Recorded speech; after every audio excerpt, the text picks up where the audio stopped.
ناظرین، یہ وہ پتھر ہے کہ جس پر نواسۂ رسول امام حسین رضی اللہ تعالی عنہ کا مبارک خون آج بھی موجود ہے۔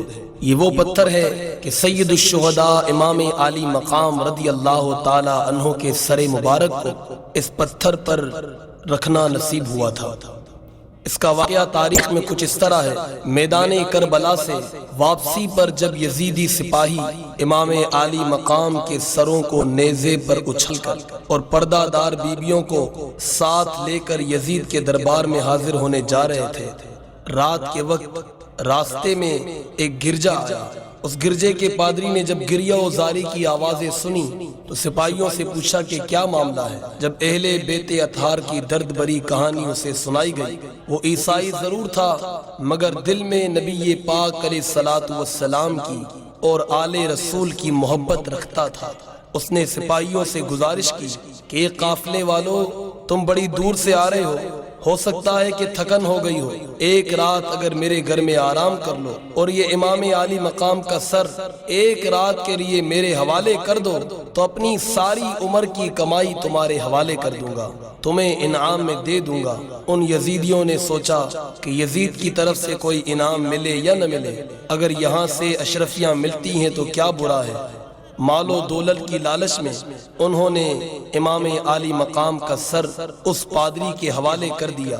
وہ پادری ساری رات امام عالی مقام کے سر مبارک کو اس پتھر پر رکھ کر زیارت کرتا رہا۔ صبح ہوئی، امام عالی مقام کے مبارک چہرے کی برکت سے اسے ایمان نصیب ہوا، بے ساختہ اس کی زبان سے جاری ہوا، لا الہ الا اللہ محمد الرسول اللہ۔ یزیدی سپاہی امام عالی مقام کے سر کو لے کر وہاں سے چلے۔ وہ جو اشرفیاں انہیں ملی تھیں، جب گھر پہنچے اور منزل پر پہنچ کر انہوں نے اشرفیوں سے فائدہ لینا چاہا تو کیا دیکھتے ہیں وہ ساری تھیلی اشرفیوں والی مٹی اور کنکر بن چکی ہے۔ الامان والحفیظ۔ ناظرین کرام، یہ ظالموں کا انجام ہے اور یہ وہ پتھر ہے کہ جس پر امام عالی مقام کا مبارک سر مبارک رکھا گیا تھا۔ اس پتھر نے امام عالی مقام کے مبارک جسم کو چوما ہے۔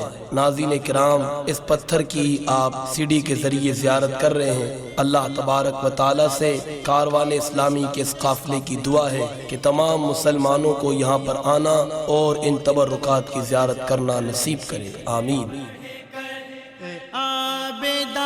کربلا کی مٹی، اے عابدہ کربلا کی مٹی، فلک کو دیکھو رلا رہی ہے، حسین ابن علی کے غم میں لہو کے آنسو بہا رہی ہے۔ صبا جو آئی ہے کربلا سے ہزاروں صدمے اٹھا رہی ہے، حسین ابن علی کے غم میں لہو کے آنسو بہا رہی۔ قسمت میں میری چین سے جینا